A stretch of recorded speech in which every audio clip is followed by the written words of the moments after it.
Cinema అయిన మహా నేను మిస్టర్ బి నా మాట సూటిగా ఉంటుంది మ్యాటర్ క్లియర్గా ఉంటుంది. మీరు చూస్తున్నారు మిస్టర్ బి ఛానల్.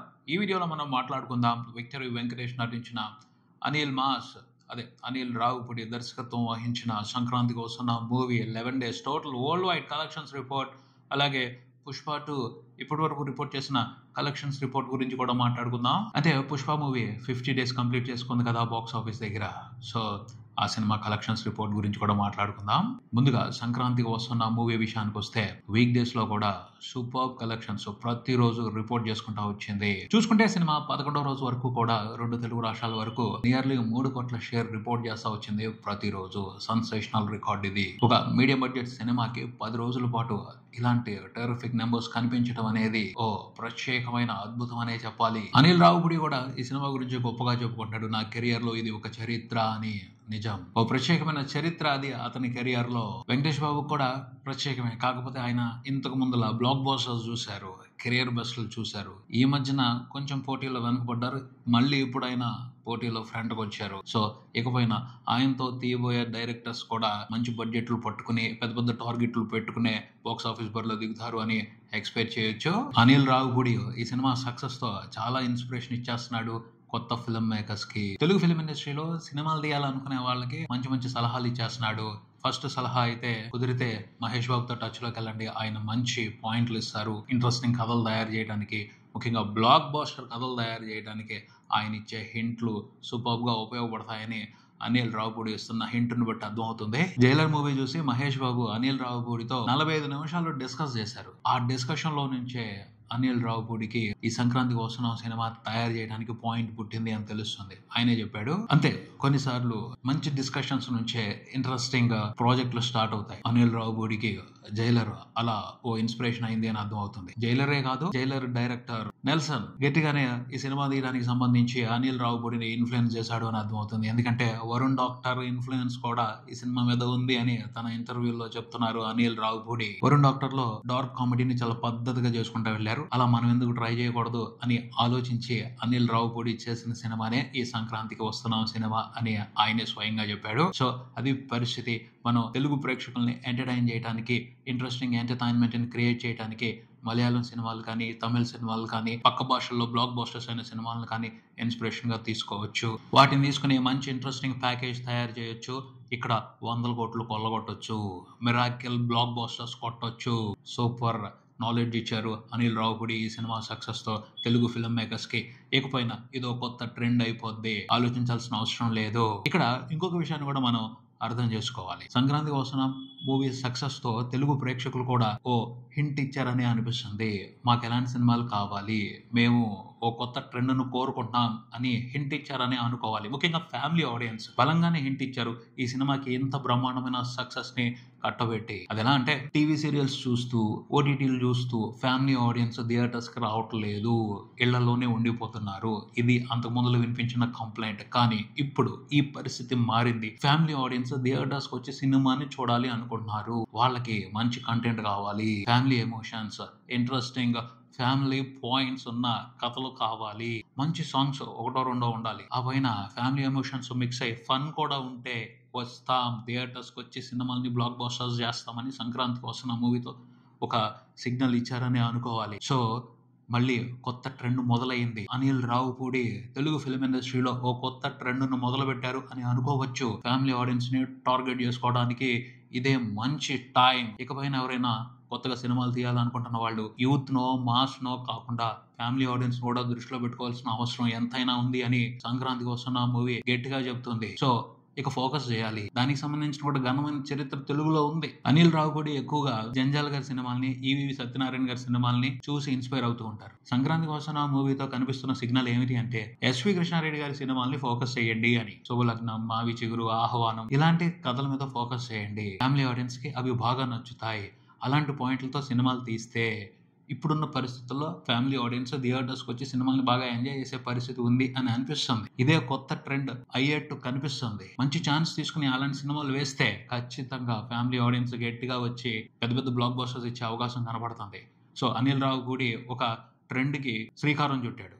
దాన్ని మిగతా ఫిల్మ్ మేకర్స్ ఫాలో అవుతే బాగుంటది. మంచి టైం ఇది. అంతేగా మనకిక్కడ ఎవరైనా సరే ఒక ట్రెండ్ మొదలు పెడితే దాన్ని ఫాలో అవటం అనేది ఒక ఆనవాయితీ. ఎవరో పెట్టని రూల్. సో ఈ రూల్ ని ఫాలో అవుతూ ఇకపైన తెలుగులో ఎక్కువ ఫ్యామిలీ ఎంటర్టైనర్స్ వస్తాయి అని అనుకోవాలి. ఎందుకంటే సంక్రాంతి కోసం ఆ సినిమాకి సంబంధించి ఐశ్వర్య రాజేష్ క్యారెక్టర్ తో ఫ్యామిలీ ఆడియన్స్, ముఖ్యంగా మహిళలు, గృహిణులు బాగా కనెక్ట్ అయ్యారు. సూపర్ గా ఆ క్యారెక్టర్ ని ఓన్ చేసుకున్నారు, ఆ క్యారెక్టర్ కి రిలేట్ అయ్యారు. సో అలాంటి క్యారెక్టర్లు పడితే ఫ్యామిలీ ఆడియన్స్ విచ్చలవిడిగా థియేటర్స్కి వచ్చే అవకాశం కనిపిస్తుంది. బ్రహ్మాండమైన బ్లాక్ బస్టర్స్ ఇచ్చే అవకాశం కనిపిస్తుంది. సో దీనికి సంబంధించి Telugu film makers, Telugu producers గట్టిగా ఆలోచించాల్సిన అవసరం ఉంది అని అనిపిస్తుంది. మంచి బిజినెస్ ఆపర్చునిటీ ఇది. చూద్దాం మరి ఈ బిజినెస్ ఆపర్చునిటీని ఎవరు ఎంత బాగా ఉపయోగించుకుంటారో రాబోయే రోజుల్లో. సంక్రాంతి వస్తున్న మూవీ చూసుకుంటే 11 రోజుల తర్వాత 2 తెలుగు రాష్ట్రాల వరకు టోటల్ గా రిపోర్ట్ చేసిన షేర్ 104 కోట్ల వరకు ఉంది. 11 రోజులు కూడా సినిమా నియర్లీ 3 కోట్ల షేర్ రిపోర్ట్ చేసింది. బ్రహ్మాండమైన నెంబర్ ఇది. వీక్ డేస్ లో కూడా సినిమా దాదాపు 3 కోట్ల వరకు ప్రతిరోజు షేర్ పెట్టుకుంటానే వచ్చింది. ప్రపంచవ్యాప్తంగా చూసుకుంటే ఓవర్సీస్ లో కూడా సినిమా ఇంట్రెస్టింగ్ గా పర్ఫార్మ్ చేస్తుంది. అమెరికా వరకు $2.5 మిలియన్ పైన కలెక్షన్లు సాధించింది. ఫుల్ రన్ లో $3 మిలియన్ మార్క్ ని టచ్ చేసే అవకాశం ఉంది అని కూడా అనిపిస్తుంది. అమెరికా కాకుండా మిగతా దేశాల్లో సినిమా రిపోర్ట్ చేసిన టోటల్ గ్రాస్ చూసుకుంటే $3.5 మిలియన్ దాటింది. వెంకటేష్ బాబుకి ఇది ఫస్ట్ టైం 3 మిలియన్స్ పైన కలెక్షన్స్ చూడటం. అనిల్ రావుపూడి కూడా ఇదే ఫస్ట్ టైం 3 మిలియన్స్ పైన కలెక్షన్స్ చూడటం. అమెరికాలో కూడా సంచలనాత్మకమైన బాక్స్ ఆఫీస్ రన్ కొనసాగిస్తుంది సంక్రాంతి వాసుల మూవీ. టోటల్ 11 రోజుల తర్వాత ప్రపంచవ్యాప్తంగా సినిమా రిపోర్ట్ చేసిన షేర్ చూసుకుంటే 125 కోట్ల వరకు ఉంది. గ్రాస్ చూసుకుంటే 245 కోట్లకు పైనే ఉంది. శనివారం నాడు వచ్చే కలెక్షన్లతో సినిమా 250 కోట్లకు పైన గ్రాస్ ని రిపోర్ట్ చేసే అవకాశం బలంగా కనపడుతుంది. శనివారం కూడా బుకింగ్స్ ఇంట్రెస్టింగ్ గా ఉన్నాయి. శనివారం, ఆదివారం సినిమా ఖచ్చితంగా నియర్లీ 10 కోట్ల వరకు షేర్ రిపోర్ట్ చేసే అవకాశం కనబడుతుంది ప్రపంచవ్యాప్తంగా. నిజంగా సంచలనాత్మకమైన బాక్స్ ఆఫీస్ రన్ ఇది. చాలా రికార్డులు పగిలిపోయాయి, పెద్ద పెద్ద రికార్డులు బ్రేక్ అయిపోయాయి. చూద్దాం రానున్న రోజుల్లో సంక్రాంతికి వస్తున్న మూవీ ఇంకెన్ని రికార్డులు బ్రేక్ చేస్తుందో. చూసుకుంటే సినిమాకి 11 రోజుల తర్వాత ప్రపంచవ్యాప్తంగా సినిమాతో బిజినెస్ లో ఇన్వాల్వ్ అయి ఉన్న వాళ్ళు తీసుకున్న ప్రాఫిట్ ఎంతో తెలుసా? అందరూ కలిపి మొత్తంగా 80 కోట్లకు పైన షేర్ తీసుకున్నారు. 11 రోజుల వరకు బిజినెస్ లో ఇన్వాల్వ్ అయి ఉన్న వాళ్ళు తీసుకున్న ప్రాఫిట్ 80 కోట్లు ఉంది. మనం ఎక్స్పెక్ట్ చేసి పెట్టుకున్న టార్గెట్ తెలిసిందేగా. ఫుల్ రన్ లో సినిమా బిజినెస్ తో ఇన్వాల్వ్ అయి ఉన్న వాళ్ళకి 100 కోట్ల ప్రాఫిట్స్ ఇస్తుంది. చూద్దాం ఆ నెంబర్ ని ఏ రోజుకి ఎప్పటికీ టచ్ చేస్తుందో. ఇకపోతే దిల్ రాజు ఇంట్లో ఐటీ రైట్స్ జరుగుతున్నాయి. దాని గురించి ఏం మాట్లాడతాం? చట్టం తన పని తను చేసుకుంటా వెళ్తుంది. అయినా డబ్బున్న వాళ్ళ కష్టాలు డబ్బున్న వాళ్ళకు ఉంటాయి. చూడండి ఎన్ని కష్టాలు పడుతున్నారు పాపం. 4 రోజుల పాటు ఆయన ఎక్కడికి కదలలేకుండా ఇంట్లోకి వచ్చేపెట్టి సోదాలు చేస్తున్నారు. డబ్బు లేకపోవడమే కాదు, డబ్బు ఉండటం కూడా కష్టమే. ఇలాంటి సందర్భాలు వచ్చినప్పుడే తెలుస్తుంది. సో దిల్ రాజు గురించి, ఐటీ సోదాలు జరుగుతున్న మిగతా ప్రొడ్యూసర్స్ గురించి జాలి పడదాం. అంతే మరి. డబ్బున్న వాళ్ళ కష్టాలు డబ్బున్న వాళ్ళకు ఉంటే మరి అంతకు మించి ఇంకేం జరగదు. అక్కడ ఏమన్నా సరే లోపలే సెటిల్ అయిపోతాయి. మనకి ఏమీ తెలియదు. బయటకు వచ్చేవన్నీ రూమర్సే. తర్వాత పుష్ప 2 ఈ సినిమాకి సంబంధించి ఓ తప్పిదం జరిగింది అని చెప్పొచ్చు. చాలా ట్రబుల్స్ వచ్చాయి, చాలా కఠినమైన పరిస్థితులు వచ్చాయి. చివరిలో ఓ తప్పు కూడా చేసింది మూవీ టీమ్. ఆ తప్పుకు సంబంధించి వాళ్ళు జాగ్రత్తగా ఉన్నట్టయితే ఇప్పుడు క్లారిటీ లేకుండా ఇబ్బంది పడాల్సిన అవసరం చాలా మందికి ఉండేది కాదు. ఒక క్లారిటీ ఉండేది. సినిమా 2000 కోట్ల మార్క్ ని దాటిందా లేదా అన్న స్పష్టత ఉండేది. ఆ స్పష్టత లేకుండా చేసింది మాత్రం మూవీ టీమే. ఇప్పుడు కొంతమంది 2200 కోట్లు వచ్చేసింది అంటారు, కానీ దానికి సంబంధించి ఎటువంటి క్లారిటీ లేదు. ఎందుకని? మూవీ టీం కామ్ అయిపోయింది. 1831 కోట్లు పోస్టర్ మీద నెంబర్ పడేంత వరకు మాత్రం చాలా ఉత్సాహంగా ఉంది. ఆ తర్వాత సైలెంట్ అయిపోయింది. స్ట్రాటజిక్ గా సైలెన్స్ ని మెయింటైన్ చేస్తుంది. ఆ మూవీ టీం ఉద్దేశం ఏంటో అర్థం కావటం లేదు. అంటే ఐటీ రైట్స్ జరుగుతున్నాయని పోస్టర్స్ మీద నెంబర్స్ వేయటం మానేసిందా? ఏమో, అయి ఉండొచ్చు. దాన్ని కూడా కొట్టి పారేయడానికి లేదు. మూవీ టీం కామ్ అయిపోయింది. ట్రాకర్స్ ఏమో 1800 కోట్లు కూడా ఇంకా వేయలా. సో 2000 కోట్ల మార్క్ ని సినిమా టచ్ చేసిందా లేదా అన్నది తికమక మ్యాటర్ అయిపోయింది ప్రస్తుతానికి. కానీ ఒక్కటి జరుగుంటే మాత్రం ఎటువంటి అనుమానం లేకుండా కన్ఫామ్ గా మూవీ టీం 2000 కోట్ల నెంబర్ ని పోస్టర్ మీద వేసి గర్వంగా కాలర్ ఎగరేసి ఉండేది. అదేమిటి అంటే సినిమాకి సంబంధించి 20 నిమిషాల ఎక్స్ట్రా ఫుటేజ్ ని జనవరి 17 నుంచి యాడ్ చేసి థియేటర్స్ లో ప్రదర్శించడం మొదలు పెట్టారు. అదొక రకంగా చాలా రాంగ్ స్ట్రాటజీ అని చెప్పొచ్చు. మంచి టాక్ వచ్చింది, మంచి ఇంప్రెషన్ వచ్చింది. అండ్ ఆ 20 నిమిషాలు యాడ్ చేయడం మూలంగా సినిమాకి ఎక్స్ట్రా మైలేజ్ వచ్చింది, మంచి అటెన్షన్ కూడా వచ్చింది. కానీ చాలామంది ప్రేక్షకులకి ఆ సినిమాని చూద్దామంటే దొరకలేదు. ముఖ్యంగా బీసీ సెంటర్స్లో సంక్రాంతి సినిమాలు ఆడుతూ ఉండటం మూలంగా ఈ సినిమాని తీసి పక్కనేశారు.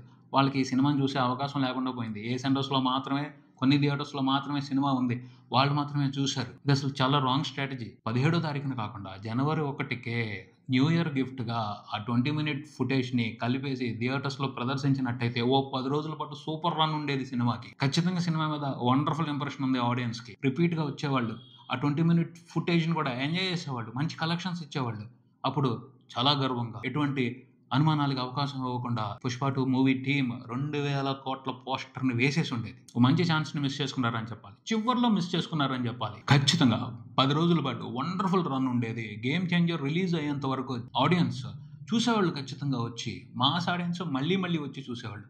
పిల్లల్లోకి అసలు ఏం వెళ్ళాడు పుష్ప 2 గురించి కూడా పిల్లల్లో చాలా మంచి మైలేజ్ నడుస్తుంది. ఓటీటీలో కూడా రికార్డులు పగిలిపోతాయి, కన్ఫామ్, అందులో అనుమానమే లేదు. మాస్క్ ఎక్కడం కాదండి, పిల్లలకు కూడా విపరీతంగా ఎక్కేసింది ఈ సినిమా. ఎక్కడ చూసినా దమ్ముంటే పట్టుకోర షకావత్తు వదిలిపెట్టి వెళ్ళిపోతే సిండికేట్ ఇదే పాడుకుంటారు. అర్రే వాడికి అసలు సరిగ్గా మాటలు కూడా రావట్లా, కానీ ఈ పాట పాడుతున్నాడు. అంతలా ఉంది పిల్లల్లో క్రేజ్. రేపు ఓటీటీలో పడిన తర్వాత మామూలుగా ఉండవు రికార్డులు, వ్యూవర్షిప్ రికార్డులు కూడా పగిలిపోతాయి. ఆ రేంజ్ లో ఉండబోతుంది క్రేజ్ సినిమాకి సంబంధించి. ఓవరాల్ గా అయితే మూవీ 1900 కోట్ల వరకు వచ్చిందని చెప్పుకోవచ్చు. 2000 కోట్ల మార్కును టచ్ చేసిందో లేదో క్లారిటీ లేదు. క్లారిటీ నువ్వే ఇవ్వాలి పుష్ప. ఇది ఇక్కడికి, మరో వీడియోతో మళ్ళీ కలుద్దాం. ఈ వీడియో మీకు నచ్చితే లైక్ చేయండి, మీ ఫ్రెండ్స్ తో షేర్ చేసుకోండి, మీ అభిప్రాయాన్ని కామెంట్ చేయండి, ఈ ఛానల్ ని సబ్స్క్రైబ్ చేయండి. నేను mister B, keep watching mister B channel. Thank you.